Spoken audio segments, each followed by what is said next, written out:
gosh.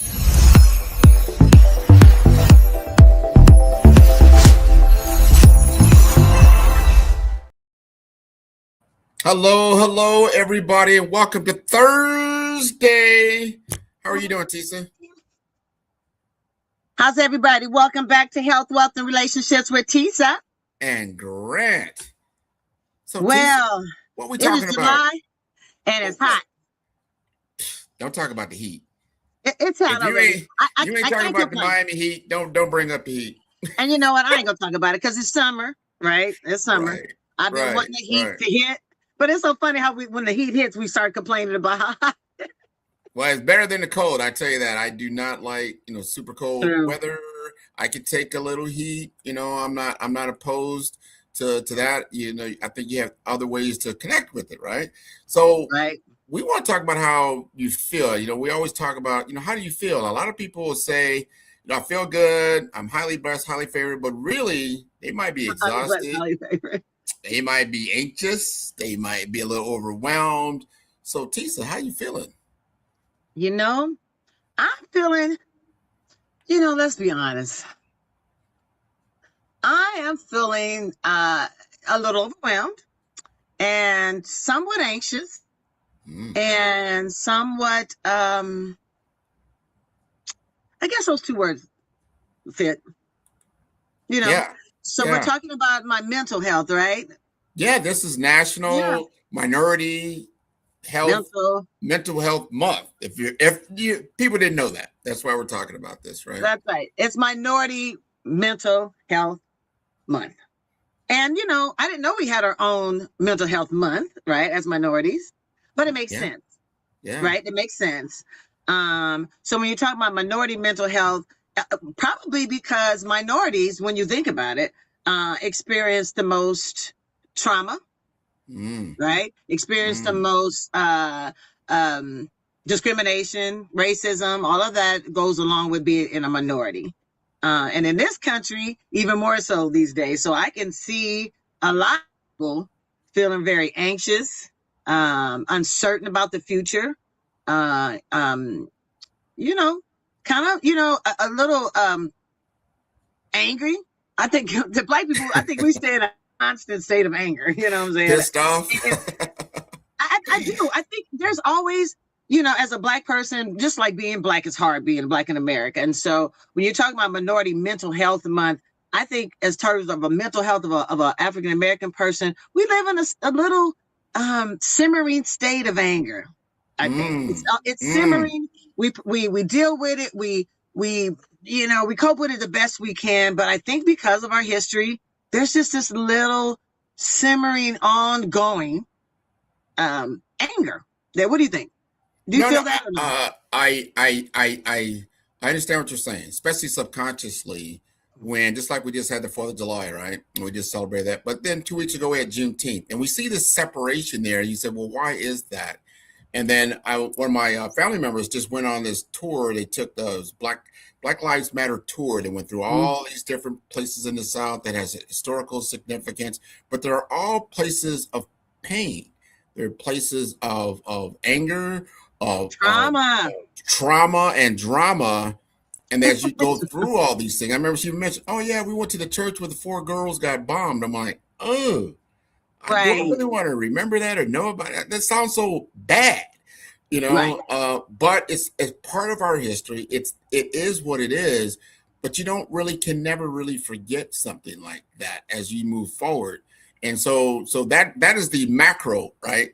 Right. But like you said, that's par for the course for Black people. That before you even get on the game board of life, you're dealing with all these stacked chips against you. So you don't start at the starting line. You're starting back at the starting line, trying to get around the board. So yeah, I think I agree. There is some angst there. Just being born here, being Black in America comes with that. Just comes with the package. Yeah. Yeah. And and we wonder why disparities, because really your mental health equals your physical health, Mm, right? And so if you're in this state of ongoing pain, trauma, anger, which are all very negative emotions that really take a toll on your total physical body. So when you Mhm. say your mental health equals your physical health, because of all that trauma, that pain, that constant simmering of anger, we deal with some physical responses to that. And Mm. so we are always like, I'm mad about it, but I can see why. You can kind of empathize with the fact that, yes, if we're having all of this mental anguish, all of this going on mentally, simmering inside our souls, then obviously it's going to come out physically in our health, It And happens. so, Here's a stat that I want people to kind of take back. And this is current time. This is from 2007 to 2020. The suicide rate rose 144% among Black children 10 to 17 years old. Think 114%. That's the fastest rise of any racial or ethnic group in the past 2 decades. I and you're so like, say that again. The suicide rate between a younger population rose yeah. over the last, Oh, the you said last till 2020, last 10 13 years. years. I'll read it again. Exactly. It says from 2007 to 2020, the Okay. suicide rate rose 144% for Black 10 to 17-year-olds. And that's the fastest rise of any racial or ethnic group in the past 2 decades. That's a fact. Hmm. So that's still kind of an old statistic to me. I mean, you said to 22 Yeah, that was, to think about what it's 2020. like now in 6 years. It's probably even worse than that. Well, You know? I would challenge you to get the statistic, because when you talk about something Mhm. anytime to 2020 with COVID hit, Yeah, that's yeah. a whole different world. So I want some stats, I guess, that doesn't include COVID, because I think the suicide rate grows for everybody up until 2020, and then more so 2020 through 2022 during COVID, Well, I because think the COVID. biggest thing is that for some reason, why are young kids killing themselves? I think that's just a like what is happening with that? I don't know. I a young kid. I just just a rise in general. I don't know. I think just in general, younger kids in general, generation wise, have no coping skills. I don't even know how to say that, but they don't have coping skills. Yep. These younger generation really, they're the most anxious, they're the most Hmm. depressed, and they're the most, and I think a lot of that is social media. I think some of Hmm. that is a generation having a generation of babies having babies. So there was no, there was no, like, I don't want to say home training, but there was no like really good parenting coming out of those that help these kids cope with life. They just don't have no coping skills. Uh, um, everything is like, they don't have, it's straight to physical, or anger straight to shooting or something. There's no coping in between, right? It's like, Yeah. this person makes you feel this way.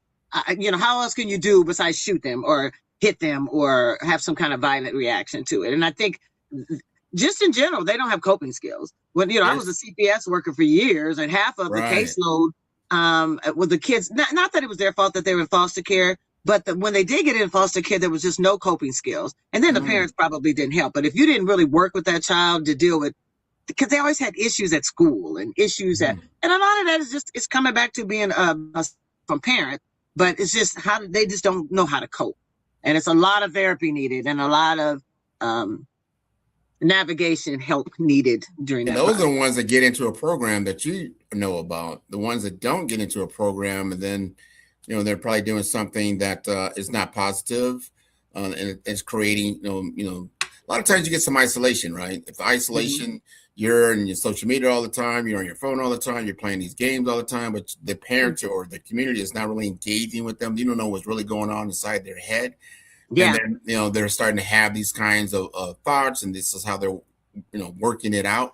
And there's a lot of people are irritable, for whatever yeah. reason or another. And what A is a lot of these disconnect? underlying reasons. Yeah. Yeah, yeah. There's a real disconnect, because these generations, like you said, are all in their phones. Everything is technology. Everything is social media. Everything is internet, right? And Hmm. so we got taught by parents certain things, the hard way or the easy way. We got our ass whooped, or we talked it through. Whatever. We cope. We had coping skills to deal with, and we dealt with it, right? Like, I used to tell my son, like, he likes to say stuff out loud. And I said, don't let me hear it. I mean, you know what I'm saying? Because if I hear it, then you might as well be saying it to me. Right. And Right, so right. we knew back in our day, you better say that shit under your breath. Excuse me. You better say that under your breath or in your head or some other place, but you don't say it out loud enough for your parents. It's a lot. It's a level of like, look, Mm. Yeah, you there's know, some hierarchy there. But I wonder if, as Black people, are we speaking about our mental health issues out loud? Is there a stigma about that you just, oh, that's the thing you there's a don't talk stigma. about? There's a stigma. And we can only speak from being a minority Black people, right? Yeah. There's a stigma. What's some of the stuff we used to say? What goes on in this house Oh, stays in this house. yeah, yeah, yeah. What basically means, you can say it and we can be around it, but you don't go seek outside help. Mm-hmm. You don't tell nobody that this is going on, so they won't be bringing somebody to your house because this is happening or that's happening. Mm. And which just breeds a whole environment of you don't talk about stuff. That is You just don't talk something. about it. Because you have been, and I don't people know this about some of your history, but that you have worked in a professional capacity, that you had to go into certain homes and had to deal with certain situations, that you can see how that stigma goes. Like, oh, well, if you say anything, they're going to take you away. You're going to leave the house. I mean, those are real thoughts and feelings that people have, and not just thoughts and feelings. They happen. Sometimes that activity goes on because the situation's so out of control. Absolutely. Absolutely. It's hard being a CPS worker. I'm glad I'm not doing that one. Child Protective Services is it's a heart wrenching job. And not everybody can do it. And I did it twice. I don't know what made me think I was so good to do it, come back around and do it twice. But yeah, and mental health really plays a big part in that job. A lot of times parents didn't know how to cope with being parents, right? They're not doing the right things in front of their kids, they're not doing the right things for their kids. They don't know how to deal with their kids' behavior. They don't know what to do. And Mm. so it's just again that whole lack of I don't know how to cope with this that really stems back to parents. And so adults and kids deal with that lack of coping skills, which we need to Mm. kind of bring back. We need to kind of help people work and navigate through it. We're a resilient culture, so we get through, right? Because we still surviving and we still here and we still thriving in a lot of areas. But in terms of our mental health, that's something I think we can do some improvement on. Like you said, get rid of the stigma because there's definitely a minority for Black people. There's a stigma about therapy, counseling. We don't, I remember my first husband saying, was like, we're not gonna do no counseling. Basically, we'll work it out. We can work it out amongst ourselves. Who's gonna tell us about what to do? That kind of thing. Yeah, And yeah. he was old school, and that's so we didn't get therapy. We didn't get couples therapy, which was needed. Which was needed. I So think what it is when we think about the doctor, I know I thought about it, I could think only myself. When I thought about the doctor, you think about physical ailments. You like what hurts, your foot, your leg, your head, whatever, but not your heart and how you feel and inside.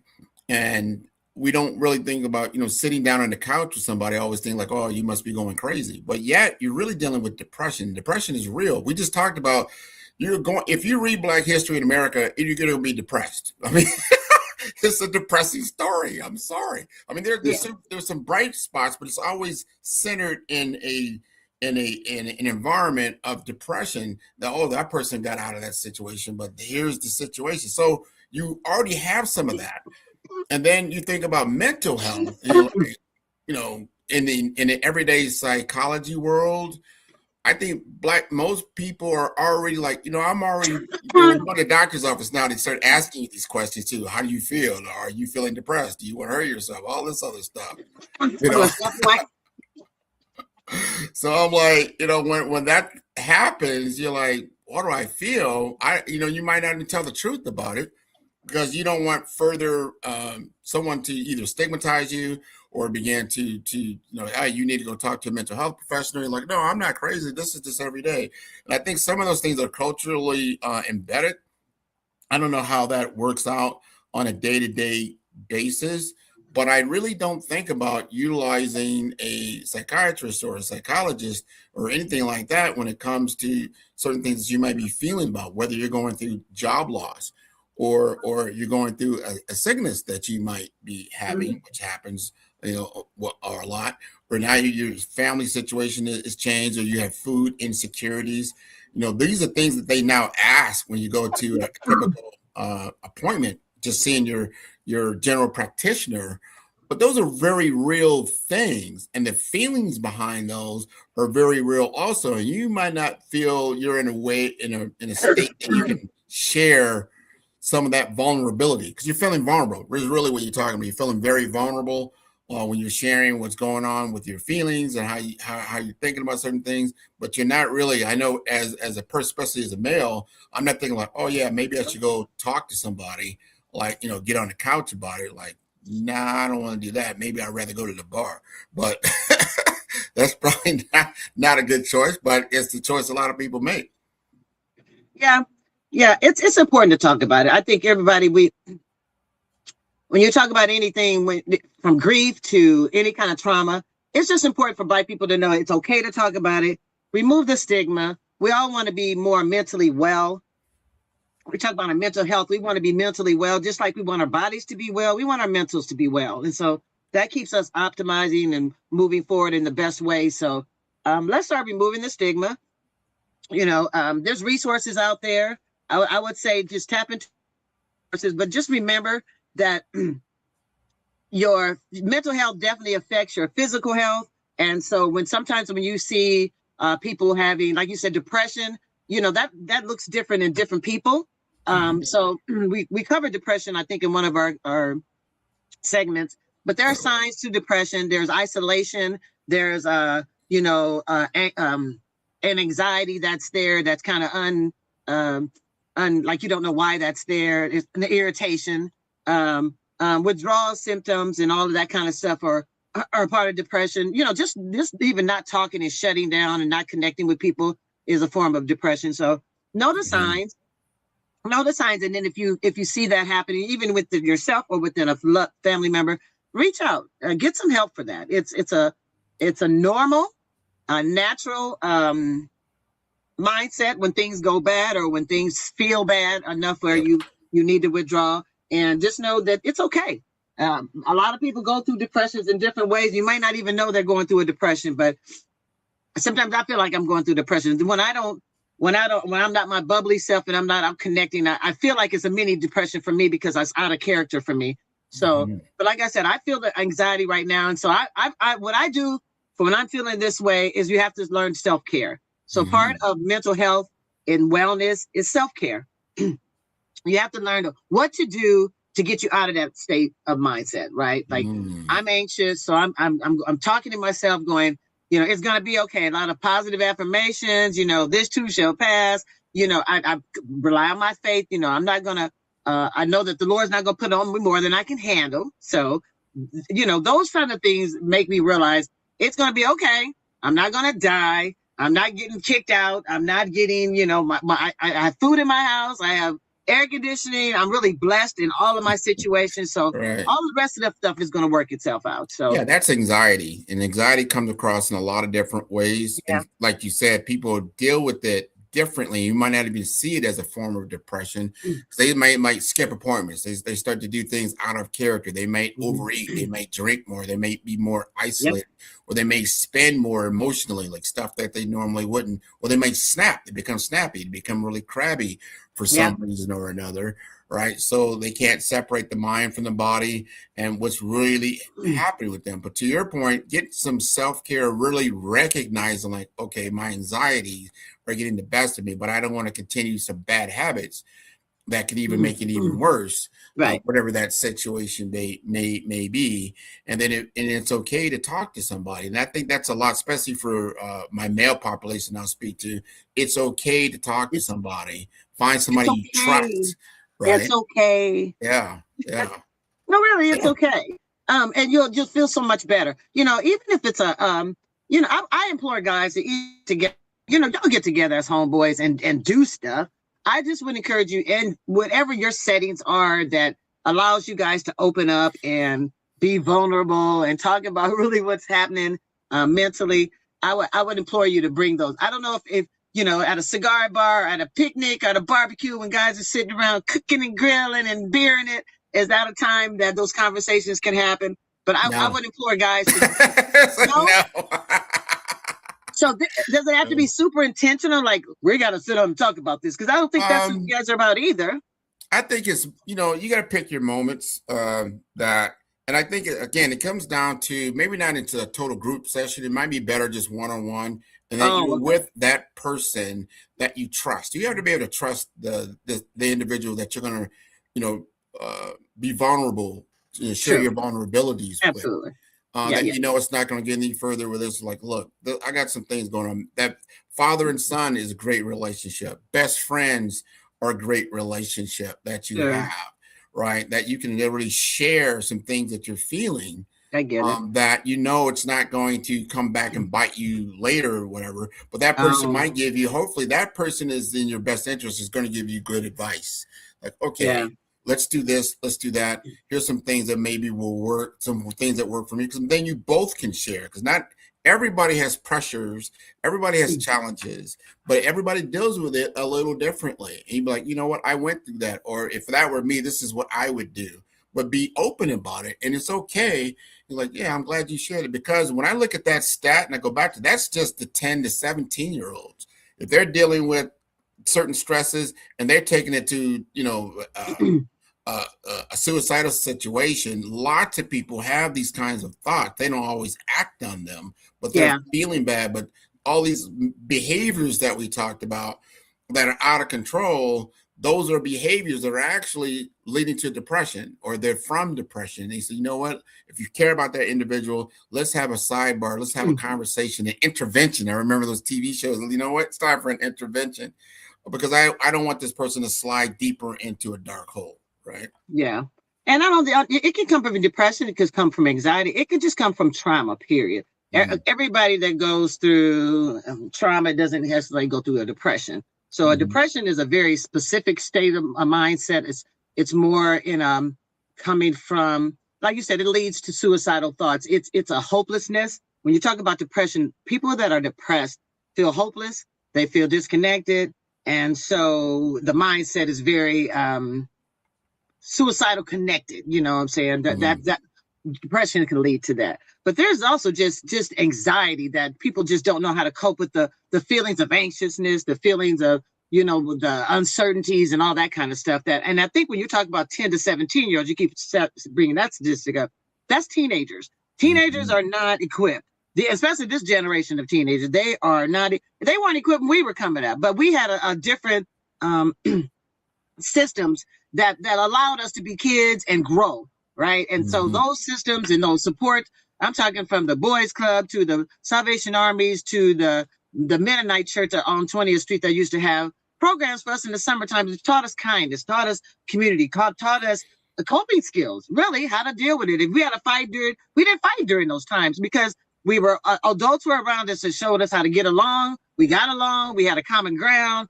We that kind of stuff.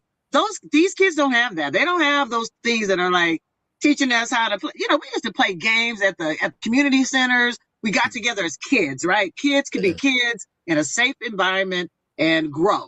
And then there's adults to help them grow along the way. These little the kids that are coming up, they're not in boys clubs and girls clubs. Some of them are, but it's not like when we were growing up. That's all we had. So we were there, right? We had to find somewhere to be and something to do as kids. And they were there. In the 80s came along, Reagan took all them programs. That really messed up our teens because now our teens don't have anywhere to go. So now they're hanging out. Now they're doing grown stuff. Now they're joining gangs. Now they're, and then parents don't know what to do with them because they're like, I don't know what to do with them. They don't know how to raise those type of kids. So the systems have dissolved that's helping teens.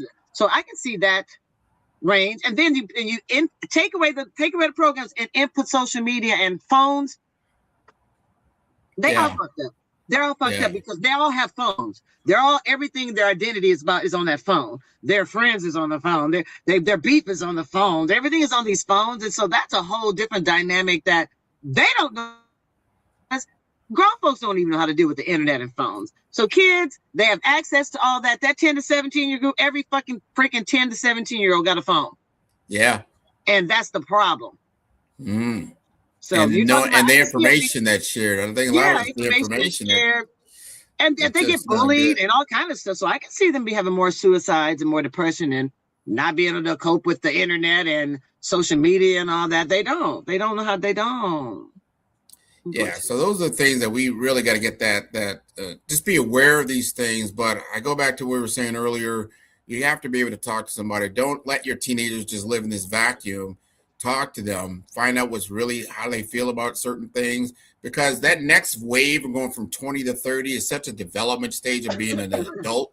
You have to now carry the burden of an adult. You've got bills, you've got responsibilities, you got to work with community, you got to work with people outside of your community that you never had to. And just having an attitude, a competent attitude, and being irritable about this is not going to solve the problem if you're not equipped to handle the social construct of living in today's society. Is very, very important. And if we're not giving those skill sets out there, it's important. So talk to one another. It's okay. I've got young kids. I have adults now. I got kids from 40 all the way down to what, 29, 30 years old. But I watch them grow and change. It is a different environment. But I tell you one thing, I think every one of those kids, if you ask them right now, can they pick up the phone and call me and tell me some things that they're going through or how they really feel? I think they'd say they could and they would. So make sure you open up those lines of communication, especially with the people that you really care about, Yeah. so they don't, fall into too deep. They're gonna get into certain things you may not like, but they got to know that they can call you and talk about those things because you've given them the right direction.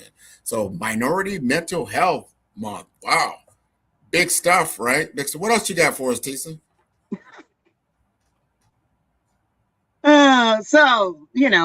I just want people to recognize it affects your health and make sure you're just taking care of your total person. So your Mhm. mental health is a part of your physical health and it affects your physical health. So, and of course it affects your relationship. So as we always talk about in health, wealth, and relationship, one affects the other and it all just trickles down. So in terms of just making sure that you understand we have trauma that we have to work through and it's always there and just understand that first. So it's not out of Mhm. nowhere. We have built-in trauma being black and our history with this United States, our history with just our communities, and so it's okay. It's okay to deal with that trauma. I want you to identify it. It's there, and know that it's okay to move through it. And the way you move through it is start with self-care, recognizing what those things are, recognize your triggers, recognizing when you might be depressed, might be anxious, might be whatever. I know I'm anxious in an anxious state right now. I identify in that. So I have to know that I do some care. I got to do some getaway. I got to do some me time. I got to do some purging of the thoughts that keep intrusive thoughts that keep keeping me up at night. I know what I have to do, so I have to purge those, and I just have to get to a place where it's like it's okay. But it's a process. It's a process because the devil is working all the time. He's throwing stuff All the at me all time. the time. Stays So busy. I gotta constantly stay up on it, right? So self-care. It starts with self-care. And then if you can't self-care yourself to a better state, seek help. There's nothing wrong with seeking help. Talk to a friend, talk to a parent, like you said, if you're so inclined, talk to your kids if they have a listening ear. It's okay for a parent to also share with a child. Hmm. As you get to be adults, the good to get adults, you get to get on an adult uh, plane with your kids, right? We both have grown kids. Mine's is 32 and 35. They're adults. And so I love it that now I can talk to my sons on a whole different level in terms of being adults, right? Hmm. Talk about their lives, talk what's going on with them, and seeing them in a whole different light. So as we talk, we grow and learn about each other as well. So Love it. communication is good.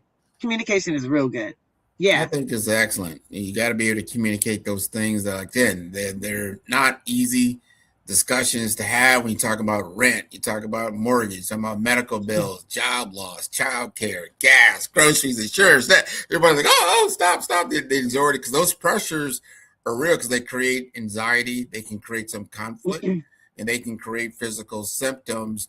When you talk about health, you talk about wealth, you talk about relationships, because these are major triggers that will happen. And not that you don't feel these things, you might feel it, and then you know what, that should also trigger something else within what you like, that preventive care, that self care. Like, what can I do today to at least feel somewhat better, because you got to get the positive an opportunity to interact with the situation Right. that you're in, not just the Right. negative, right?